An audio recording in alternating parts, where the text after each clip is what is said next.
this is the second episode of Tigers Talk with Chirco and Company. I'm your host, Vito Chirco, alongside my usual partner in crime, my brother, Dom Chirco. Dom, what's going on? Nothing much. Glad to be back on the show. So we are hosted by DetroitSportsNation.com and presented by the Detroit Sports Podcast Network.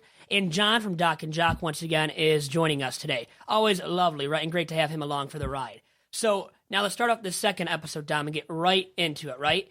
A lot of stuff kind of happened, Dom. Do you think so? For the Tigers last week, huh? A few trades Big moves, by Trader Dave, huh? Trader Dave, always go to Trader Dave's, to get a deal done. And he does get it done. This year, though, in a different circumstance, right? Selling this time around. And they didn't stand pat like you thought. Not even close to that, Dom. No offense to you for calling that last week or thinking that it might have been able to happen. Because Dave D, when he wants to make a deal, he does. And he did. The biggest one, first one, was David Price, Dom, as you know, going to the Blue Jays. And we have a guest joining us later in the podcast, Tom Dakers, right? A Bluebird Banter, SB Nation Toronto Blue Jays blog.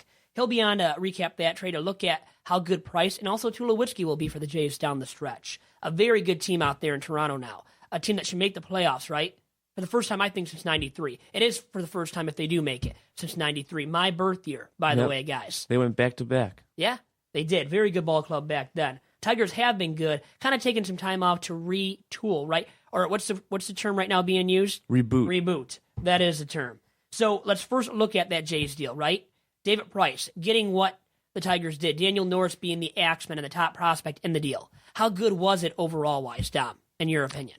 I think it was a 50-50 split between the two. I think both teams will benefit from it. Price will carry the Blue Jays, I believe, into the playoffs now. And for the Tigers, they get a young Daniel Norris who worked on his craft in the AAA Blue Jays farm system. He had a start down there, brought him back up, and his control was a lot better, as evidenced by the last start for the Tigers on Sunday. Very impressive, huh? And good command, like you said. How many walks? Did he walk anybody? He walked a few guys, but not many. One guy I know for sure I saw earlier in the game, and he went into the eighth inning. And then I believe Rondon had to come in just to save the day, kind of, but they were up by a few runs. And Norris was mightily impressive. But the velocity wasn't there. Is he this guy that can kick it into full gear with that velocity? As people had said. Well, he can do it, but he was struggling with his control, so they tweaked his mechanics a little bit. And with that, he got a lot better with locating his fastball, working high, inside, doing a lot better with pitching to less velocity. Moving the ball, huh? Moving the ball. The two-seam fastball, they wanted him to get rid of it at one point. I think he was using that to pretty high degree of success, right? I mean, he was moving the ball around, and it wasn't just that four-seamer just getting it by guys, which he actually still did at 91, 92, which was impressive. He's sneaky fast, I believe yeah. He's sneaky fast and sneaky good, huh? If you look at his delivery, it's not a lot of movement, it's not a lot of motion, but the ball slides off his wrist well. I mean, he blew it right past Chris Davis, right, Tom? Mm-hmm. Now, he threw it up, he located it where he wanted to, and Davis went chasing, a guy that's prone to the strikeout, and a few of those guys really are. Even Machado hits more for average than maybe Davis, even maybe Jones. But he looked really impressive, to sum it up, and we'll see what he can do this upcoming week now. A few big series, right? I mean, you have the Royals at home in Comerica, then Beantown comes in, the Bo Sox to Comerica, then we go back out, right, on the road to KC. So for 9 good, vital games that could really... I mean, we think the season's over, but it could put the Tigers back into full gear in the wild card, right? Mm-hmm. The wild card race. Yeah, they're still only three and a half games behind the last wild card spot. Which is so, I think, sad about the American League, Dom, as a whole. Even your Shy Sox, who have struggled this year, are in the thick of things, too. Yeah, absolutely. A lot of teams where they don't have a lot of really good lineups, not underachieving lineups like the White Sox, and you have the Rays, too. I think they're 12th or 13th in the American League in batting average. Now, really quick, I want to look back at this Toronto Blue Jays deal before I get into something else about your White Sox and one of the players who pitched on Sunday, who I'd like for the Tigers maybe being signed in the offseason by the Tigers, and Dave D, if he's still there with the Tigers. So the Jays, though, the rest of that deal for the Tigers and what they got, Matt Boyd, another left-hander, and 3 in total, another guy, Jairo Laborde, as well, a big arm relief pitcher, let's say. So how good are those guys going to be for the Tigers, you think, going forward, Dom? Matt Boyd, in his one outing for Toledo, he threw 2 innings, gave up 3 walks, and he struggled a little bit with missing bats. He doesn't really have an overpowering fastball. That'll be an issue.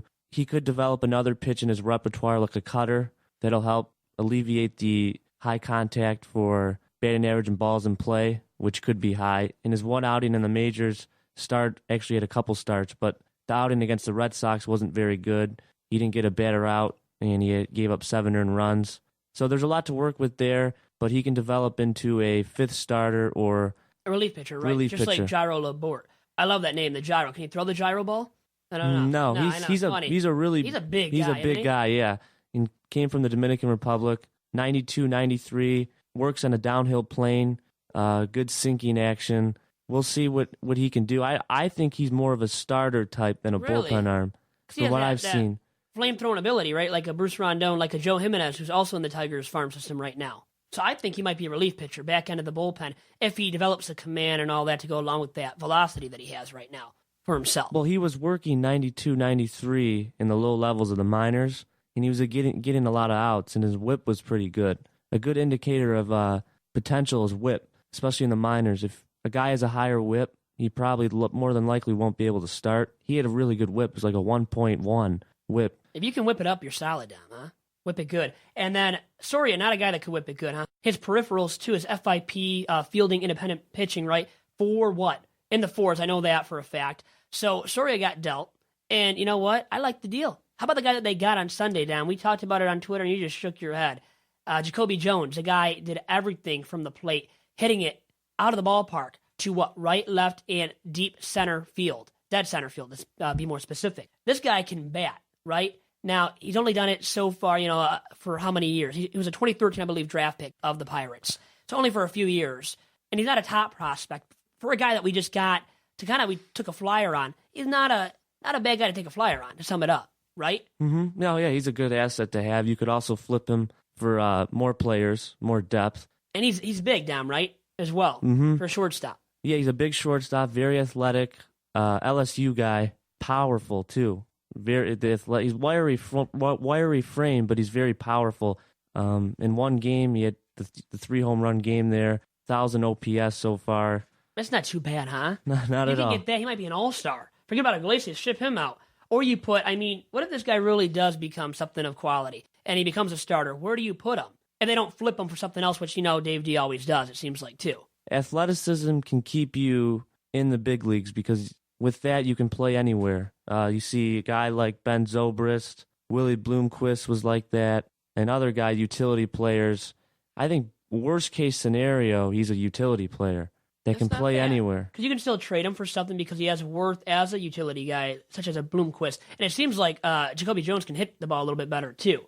So we know that. We know about him, right? He's shown that power, supreme power. Now, that's one game, but still, I don't think Bloomquist probably ever did that in his minor league or major league career. No offense to him, right? I think he had 10 home runs one year, maybe. He did? Did he get to 10? Maybe. That'd be a good stat to look up now. I think you know what he might have. Because, he was a quality utility guy who actually started when he had to and was all right as a starter. You can look that stat up on Baseball Reference maybe a little bit later.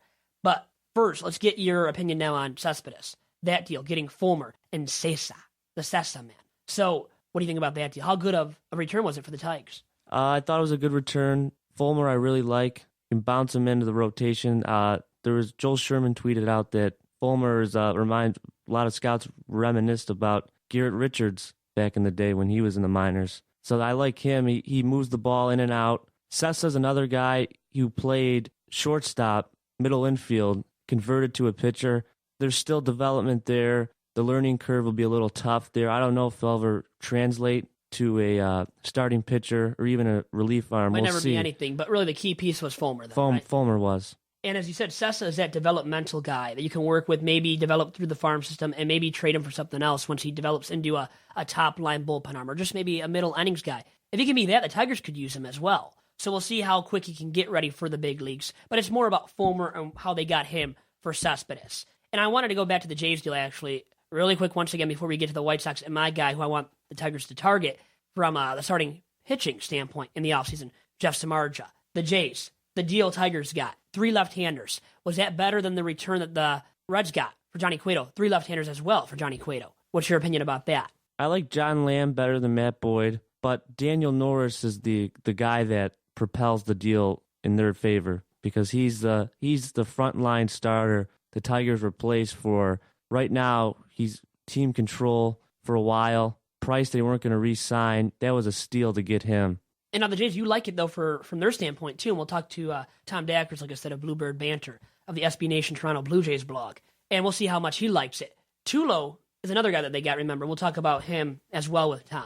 But you think the Jays 50-50, it could be in the favor of the Jays, but it's about the Jays making that playoff run now. It's not about just getting into the playoffs. They want to get the most value and bang for their buck out of Price, right? They got to make a deep run and make it all the way to the World Series, at least like the Royals did last year, who are probably their top opponent, right? Their top competition right now in the AL. I think anyone's top opponent is the Royals with the pitching. And the depth I don't think is there, though, for the Royals starters like it was last year. I think you got a lot of overachievers. Vargas overachieved last year.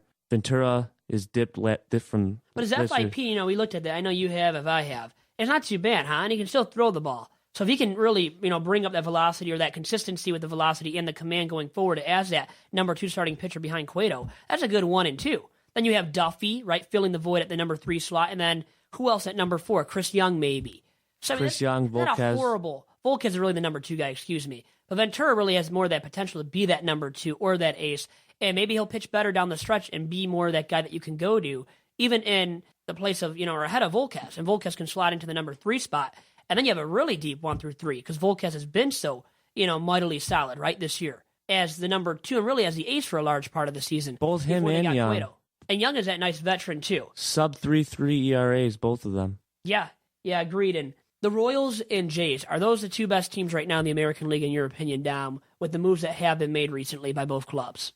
I would say the Royals are, and I would say the Blue Jays are as well. I think both those teams, the hitting and pitching, especially the run differential you see out of the Blue Jays, really they only needed one more starter, and they got a really good one, an ace that can carry them, give you innings. He mentioned he always wants to go the full game. He almost did yesterday for that matter. He pitched 8 innings, struck out 11, 1 walk with 123 pitches. So with that being said, I think they can use him, ride him for the rest of the way and ride him into the playoffs. You saw what the Giants did with Bumgarner. That usually works out well. He can go deep into games, too. We saw that yesterday. And the most strikeouts, right, netted by a starting pitcher in his Toronto Blue Jays debut, or right up there, top 3, right, along with Roger Clemens and somebody else from a while back. So, if Clemens is in the same category as him, he did well, very well in his debut start yesterday for the Blue Jays, which was Monday now, as we're talking on Tuesday recording this on Tigers Talk with Chirco and Company, alongside Dom Chirco. Once again, I am Vito Chirco, your host, always here on Tigers Talk with Chirco and Co. And let's get now to my point about the White Sox. Your boy, Jeff Samardzija there. Frontline starting pitcher when he's good and on his game, but not always that frontline starter. And he showed that on Sunday against the Yankees, getting bombed and shellacked by Mark Teixeira specifically. So with that being said, can he be a frontline starter for a team like the Tigers if they do indeed go out and sign him in the offseason, Dom? What's your opinion about that? I would say no. He struggled mightily with hits. I think he's a second in the American League in most hits given up. So he's not the frontline starter that he was, but he pitches to a lot of contact. That's the difference.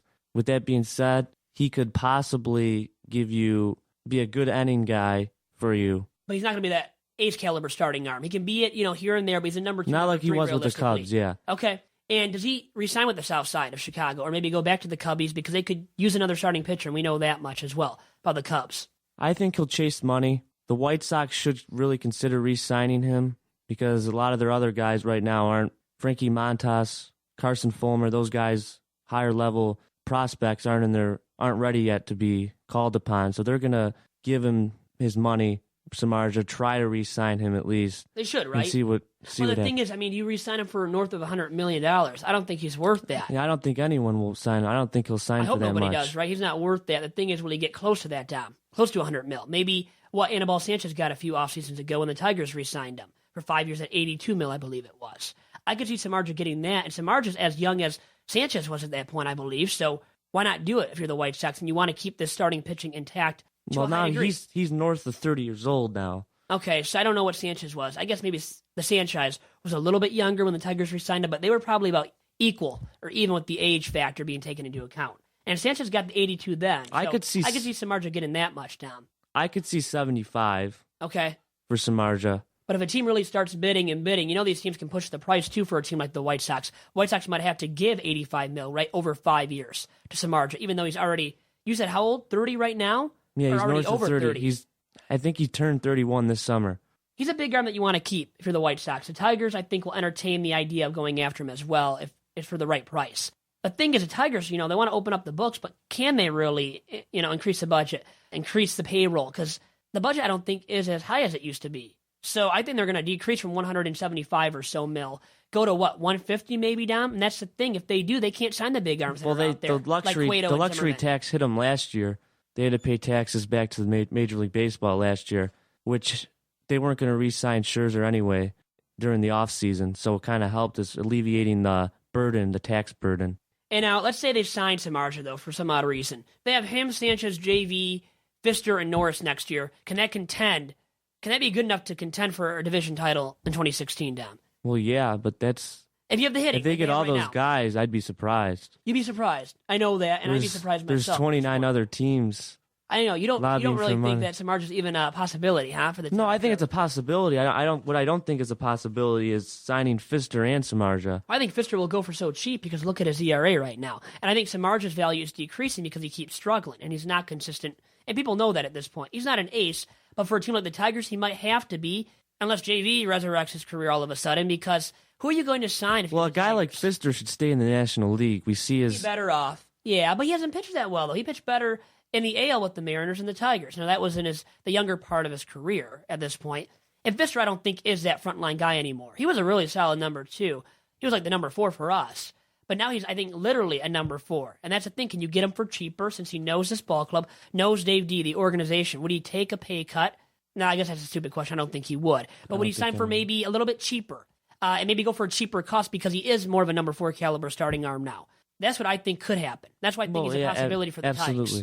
Because they're going to sign some cheaper arms. And I even thought of Kazmir before that trade with the Astros because 37 years old now. I think he resigns there now because he's from Houston. Why would he leave? Yeah, right? He's not going to. And they're a good ball club. He's going to be sticking it out there. So, I mean, who could we see then, Dom? I said Samardzija, Pfister for a back end of the rotation arm. But for a top line guy, who could you see the Tigers? There's not a lot of free top line starting pitchers besides Cueto. Oh, you got Jordan Zimmerman. Price. You got 3 guys. But I'm saying those guys are untouchable for the Tigers. Okay, well, that's what I was going to ask you, actually. Who could they sign that could be a frontline guy or a borderline frontline guy? Because that's a big question out there. People are tweeting all about it, posting on fan forums about the Tigers signing a guy like Johnny Cueto. I don't see it happening. No, and David Price maybe even coming back to all, not that it dismay of fans, but to the shock of many fans. That I think it would be way too shocking and surprising. I don't see it happening. To sum it up, it's slim to none the odds of him coming back, I think, at this point. So if you don't get him, you don't get Cueto, you don't get Jordan Zimmerman per se either. Who are you going to get that could be that frontline guy and be that ace of the Tigers pitching staff next year, Dom, and beyond? Well, I don't think you get it via free agency. I'll say this. I think the likelihood of them signing a Jordan Zimmerman is higher than the likelihood of signing Cueto or Price. I agree. That's what I would say, too. And the thing is, you want him to, to sign him to that much money to be your ace. I don't think he's an ace. Right? He's never been the most dominant starting pitcher or close to that. Cueto has been. Price has been, and this year especially, Price has. That's why we got what we did with him being a rental. That's why we got Norris. And Zimmerman did lead the Nationals last year in WAR for starters. Impressive. And he could still be an ace, I guess. I mean, I'm really, I'm calling it close with Zimmerman, whether or not he's an ace, because he's a borderline ace. He's good borderline, and he's right. better than Samardzija, right? We can agree upon that. Yeah. If the White Sox had Zimmerman right now instead of Samardzija, the White Sox might be in that second wild card spot. Well, it's close. Both of them have given. But last year Zimmerman was better. Yeah, this year's closer. Okay, fair enough. Give me somebody though for the Tigers, Dom. Well, starting pitchers, free starting pitchers in 2016. Low market guys. I could see a Julius Chacin or a Brett Anderson as another guy that won't go for too much money. You can get him cheap.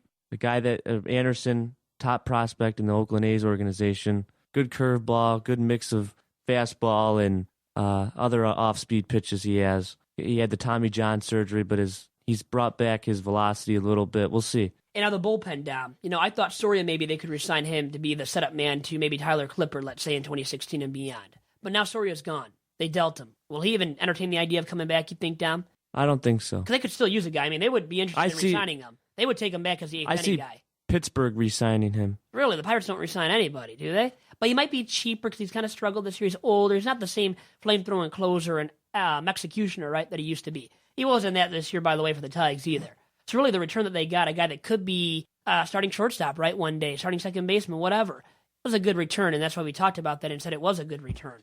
But back to just the question of Soria coming back to Motown. How great are the odds, Dom? Do you think they're great, or do you think they're under 50% and maybe slim to none at this point because they dealt them? I would say under 50, maybe 40%, 35, 40%. Better chance of re-signing him than David Price, obviously, though. What are the odds for David Price, Dom? 5%? Price is like it, maybe less, probably 2 or 3%. They're not good. How about your Shy Sox re-signing Samardzija? That's 50-50. I think Samardzija, he mentioned he's a Valparaiso, Indiana guy. Big White Sox. His dad was a big White Sox fan growing up. I thought he was a Cubbies guy, though, because he went to Notre Dame. They're all Cubbies fans, it seems like. No, he was a South Sider. Well, then they have a chance to re-sign him, huh? 50% at least. I would say greater, Dom. 50-50. Unless he wants to test the market, and who doesn't do that at this point?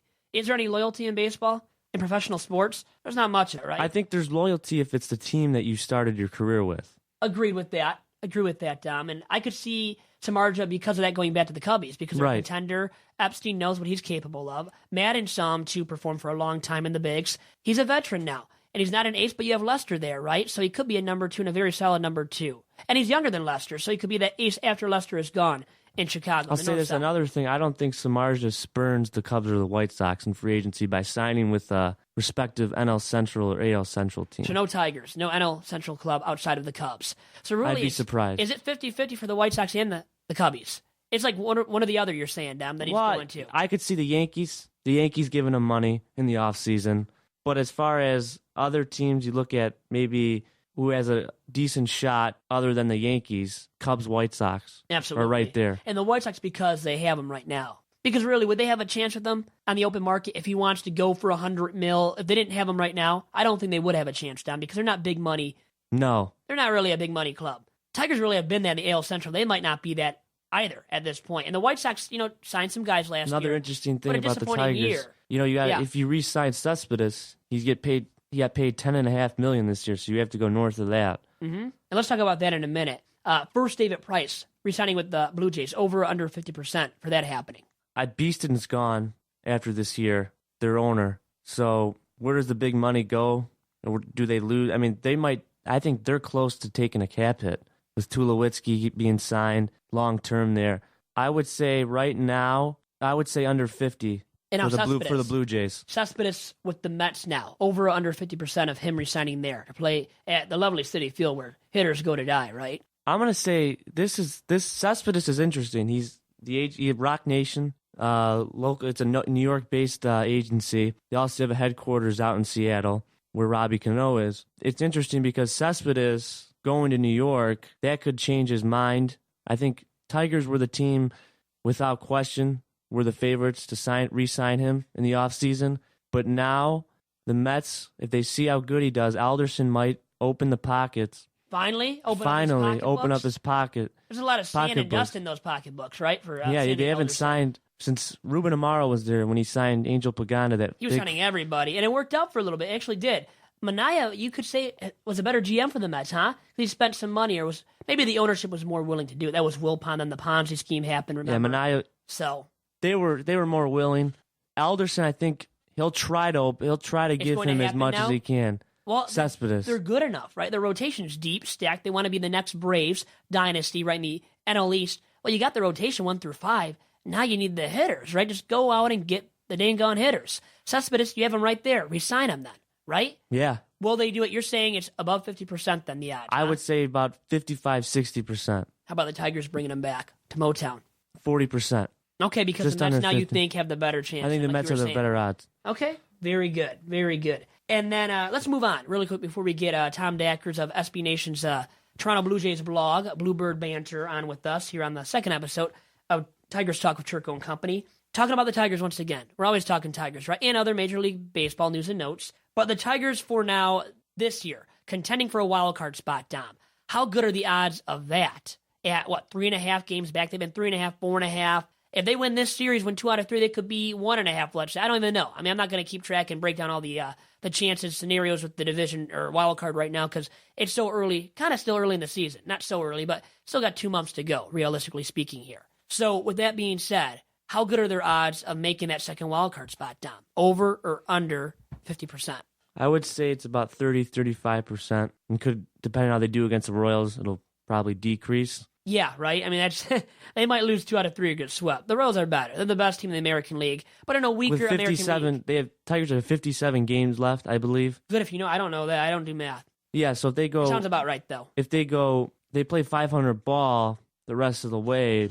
The teams in front of them would have to be worse than, let's say they go 28 and 29. The Which could teams happen, right? They're which still good enough to do that, I think. the teams in front of them would have to lose.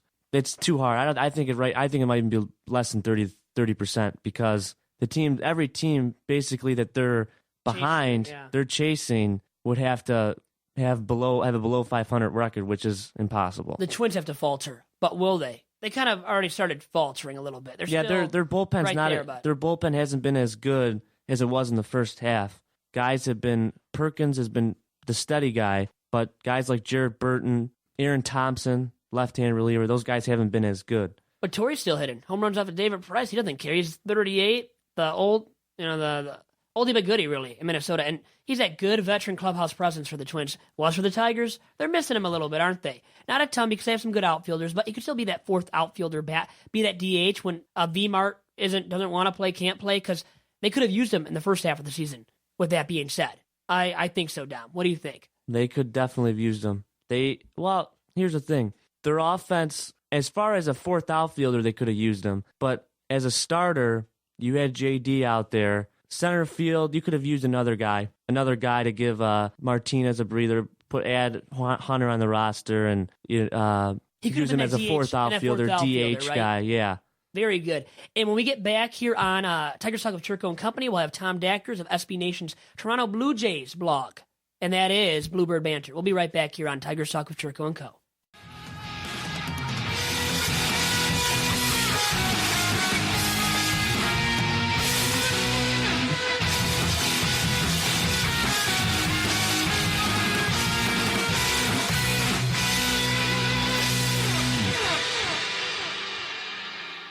We have Tom Dakers now of Toronto Blue Jays blog, Bluebird Banter of SB Nation, that blog network, a great blog network that Dom and I, my co-hosts, like checking out a lot. And you're on with myself and Dominic Chirco, my sidekick, my partner in crime, as I like to say it. And you're here today to talk about the Blue Jays deals. And plentiful, right? I mean, bountiful and so many good ones. The top ones obviously were Tulo and getting David Price from our Detroit Tigers.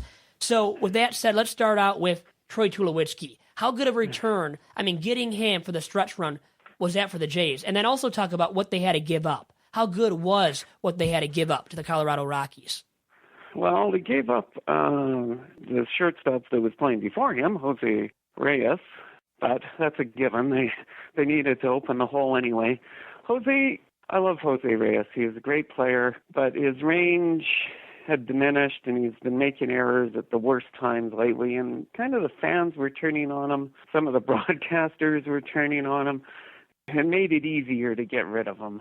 And, of course, Tulowitzki is a big upgrade from Reyes.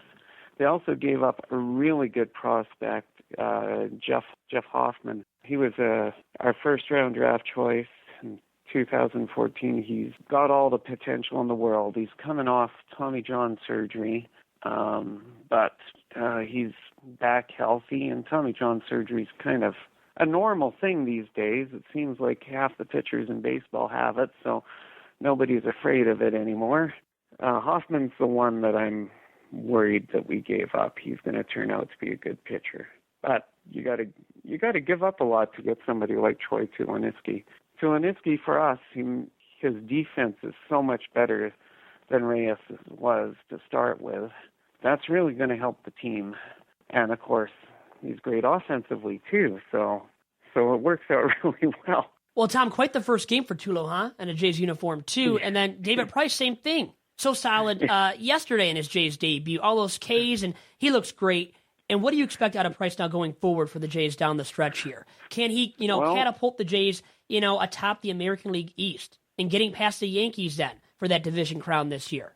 That's the hope. He should get 12 starts. I think 4 of them are supposed to be against the Yankees if everything goes, if the rotation goes as it is, which, is great for us. We needed another starter.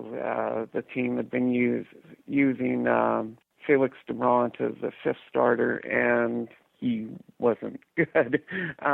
So we needed somebody, and I never expected it to be David Price. That one blew me away. GM Alex Andropoulos has never wanted to get rentals up till now, and Price is a rental, and I never in a million years thought we were getting him.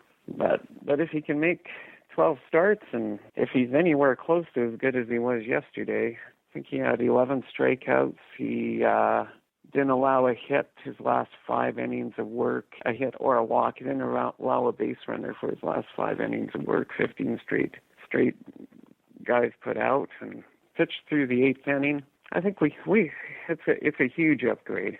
Yeah, they should be able to ride him all the way right down the stretch to get into the playoffs, at least for that second wild card spot, and maybe to catapult the Yankees atop the American League East. And, I'm remembering back to Price last year when that deal came out of nowhere for the Tigers as well. Tigers fans were surprised by getting David Price.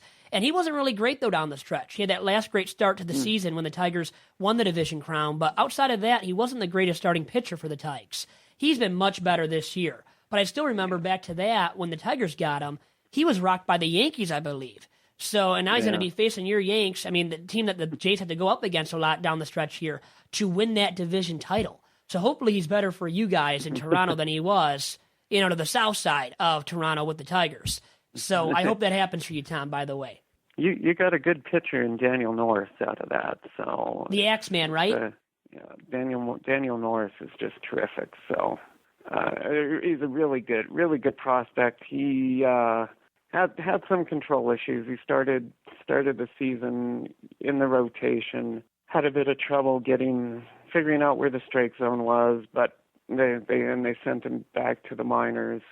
I thought they should have been more patient with him. I think fans should be impatient. I think teams should be patient.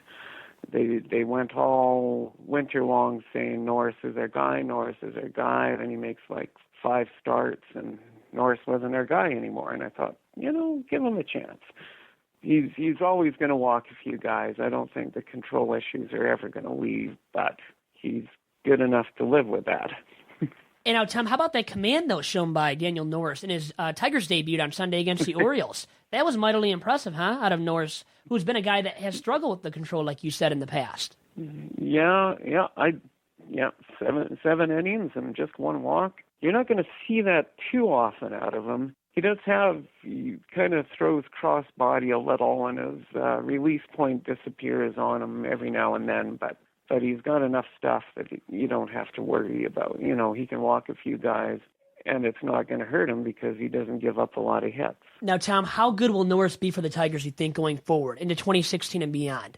Yeah, I think you've got a good pitcher. I think he'll be like a number 2 or 3 starter, a winner. I think he's different.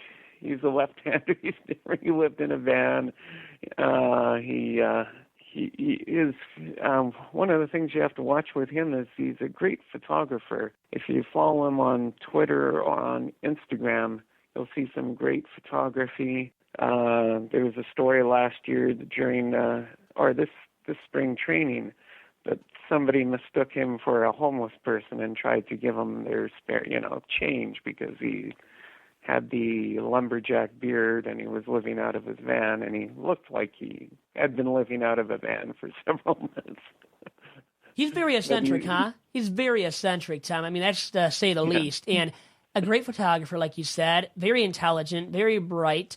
And the thing is, Randy Johnson took some photos back in the day, loves doing photography. He's a Hall of Famer now, so if the Tigers get that kind of production out of him, I think the Tigers fans and myself will take it. Yeah. Yeah, no, you'll like him. He's a lot of fun. I think it's always good to have some guys that are fun on your team. Well, it helps loosen up the clubhouse, and especially right now for the Tigers. You know what? We need that as the team is struggling. And I wanted to talk to you also about the other headliner in the deal for David Price, Matt Boyd. What do you think about him and his chances of succeeding at the major league level going forward?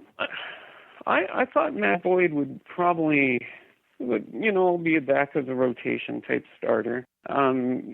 You'll have to be patient with him. He's going to have to learn how to get outs in the major leagues. We had him up for I think, 2 starts.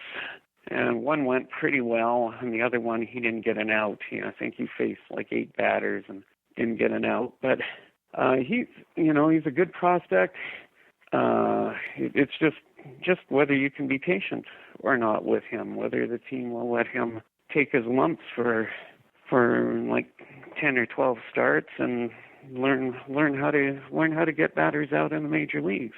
And now, Tom, really quick before I let you go on today's episode of Tigers Talk with Chirco and Company, will your Jays catapult the Yankees to win the AL East Division crown by the end of this season? What's your take on that? I think we'll be close. I think it's going to be a fun race.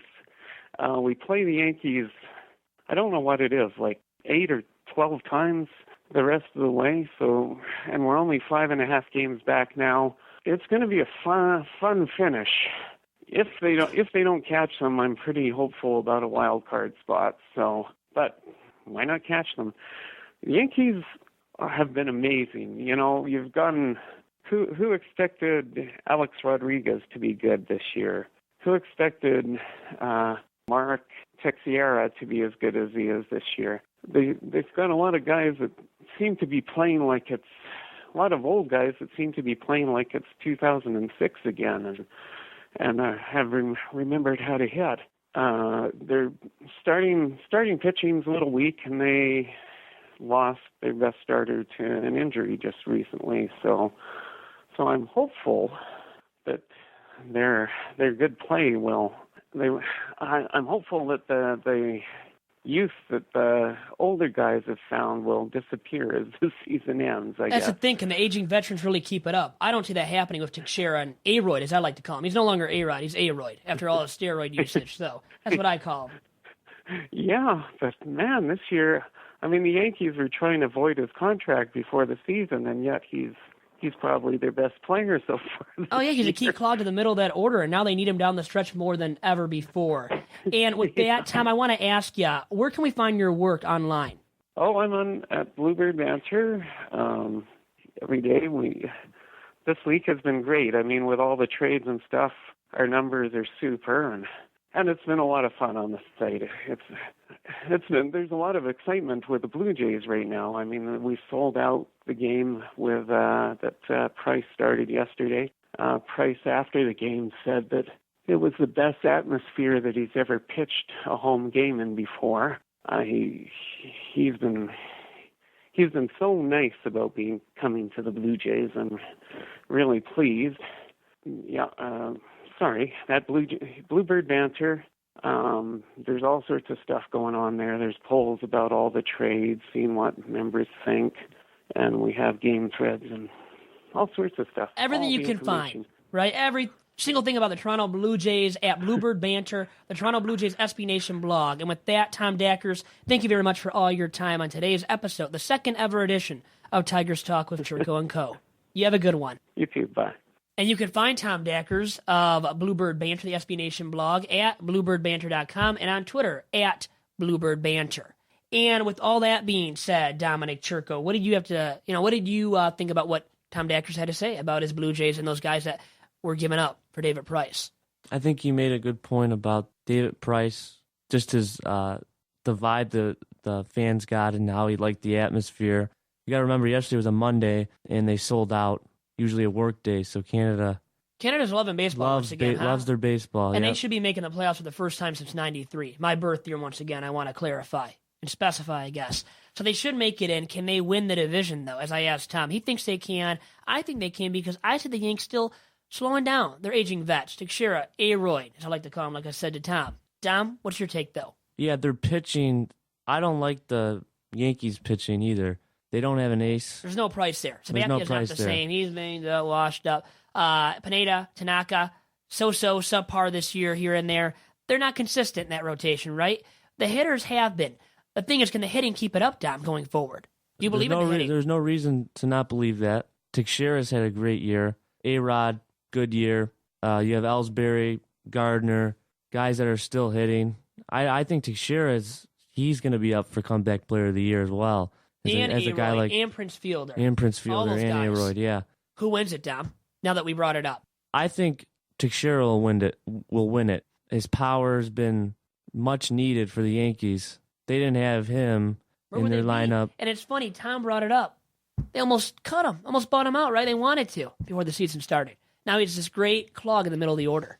Surprising how times change, right? And people change their mindsets and viewpoints about a certain individual, as the Yankees brass has, right? About A-Rod, Alex Rodriguez, the former All-Star, do-it-all infielder, now, permanently really put at DH, right? I mean, he's permanently a DH, can play first base, has a little bit. Does he really even play third base anymore? No. Doesn't really even play the position anymore. He's not even good enough to play it over there. But he's still hitting for power. And who doesn't hit it in that sandlot of a ballpark? Right to right field. That short porch and right, that's what hitters really love. And that's where they make their money. A-Rod, Teixeira, they're making their money off of that. And they've really resurrected their respective careers because of that right field porch. At least in my opinion, Dom. You might think differently, though. No, a lot of players, even teams that come out on a road trip, guys that you don't see hitting home runs, hit home runs because of that short porch in right and left field. And you were going to say something else, Dom. I cut you off a little bit. But what's another positive about the Yankees is their bullpen. They have a really, really good bullpen. Probably one of the best bullpens in the majors this year. It's Kansas City good, I would say. Easily, right? Yeah. And the thing is, the two best bullpens are in the American League, right, with the Yanks and the Royals. Who has a better one now, Dom? The Royals really did all of last year and now still have that great bullpen, shut down, lights out bullpen. But the Yanks, with what they have, right, the mixture of strong armed, fire throwing guys, they have those arms at the back end of the pen, just like the Royals do. Have they been better, though, in your opinion? And are they a better bullpen at the back end than the Royals are at this point, Dom? That's my question for you. Yeah, I think they are. I think Betances and Miller. I'm not sure the saves what the difference in saves, save total. Save total, but in bullpen ERA is relatively close. Yeah, it is. I mean, I know you know that. You looked it up. You've studied it. And they're both very good pens. Are they both very good teams, too? The Royals we know are. Are the Yankees at strongest competition? We said the Jays earlier. But is it the Jays and Yankees really that could dethrone the Royals, per se, in the American League? They're the best maybe suited to do so? Yeah, both those teams are best suited. The Blue Jays' downfall, their pitfall is going to be their bullpen. But the Yankees can beat the Royals in a series. Now, how about the addition of Mark Lowe for the Jays? Hasn't been so good so far, right, in Toronto. How good can he be, though, in influencing the Jays' bullpen going forward? Had one of the best. He was at a 0.86 ERA, which was third or fourth among bullpen arms this year. So, yeah, he can be phenomenal. And really quick, before we shut down this episode of Tigers Talk with Chirco and Co., been a great addition so far. Tom Dakers was great, giving his Toronto Blue Jays knowledge. But what he said about David Price, and you brought it up when you first recounted what he had to say, right, about the Jays, the trade for David Price. He brought up yesterday being this lights-out performance and being a great time for Toronto Blue Jays baseball. It was a sellout on a Monday afternoon. That's incredible, right? But David Price loved it, loved the atmosphere, said it was the best ever for him, this year. Really? Really had to go there, Dom? What do you think about him going there? I mean, the Tigers fans have come out and supported him, too, and loved him while he was in O-Town. Canada gets behind their ball team when they're good. As the Tigers have, though, the team was good for a large portion of this season. Well, I'll say has been lately. What do you think, Dom? The ALDS, that was not a good atmosphere. You're right. Price. But he said this season, right? Didn't Tom say that Price made the comment about this year? It's been the best atmosphere for him this year. Was yesterday in Toronto. It probably has been. You think so? Oh, yeah. But there's been sellouts in Motown and Comerica, right? Have you seen the Rogers Center on Canada Day? Nobody really pays attention to what they're doing over there. No, it is a great crowd over there. And when they have a good ball club, they support. And on Canada Day, they always do on Canada Day, right? On July 1st. I'll say this: they're always into the game, every pitch. Tigers fans, you have a lot of, they're not really. I wouldn't say there's a lot. There are a lot more fair weather Tigers fans than there are fair weather Blue Jays fans. So you're going there down with the Tigers fans, huh? At Comerica that show up and drink their alcohol, are on their phones, maybe do a little bit too much of that, and aren't paying attention to the games at times. And it's funny. We had a cousin, right? Mitch Selengowski, big shout out to him. He brought up how the fans just go in and out of their sections, right? In and out of rows all the time throughout the game. He said back in the day it was more graceful, more sacred, the game. It was more respected that you would sit down throughout the course of each half inning, right, and not get up until the end of the half inning. Nowadays, what is it, Dom? Not so. Go at your own peril. Yeah.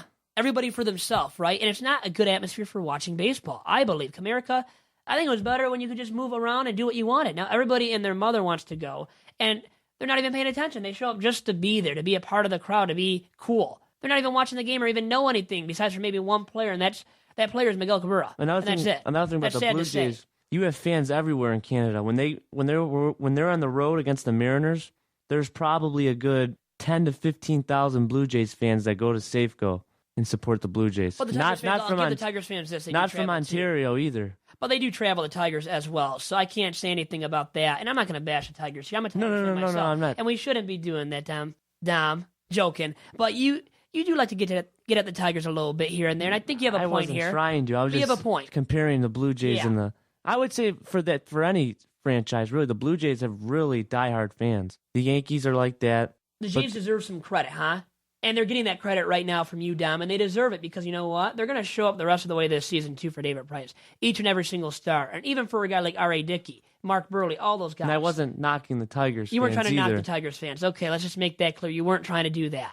No, because just comparing the two fan bases. Comparing the two fan bases. And talking about the Jays, how good they are, right, as a fan base. Yeah. To sum it up. Well, I'm glad that you cleared that up before we shut down, close shop here today on the second episode of Tigers Talk with Chirco and Company. And with that being said, great stuff from you, from Tom Dakers of the SB Nation Toronto Blue Jays blog, Bluebird Banter. Follow him on Twitter at Bluebird Banter, and all of his work at bluebirdbanter.com. And for Detroit Sports Nation, thank you to those guys over there for obviously hosting this, always hosting our podcast, and all of the podcasts found under the umbrella of the Detroit Sports Podcast Network. Guys, enjoy yourselves this week, and we'll be back at it next week for another great edition of Tigers Talk with Chirco & Co. Talk to you then.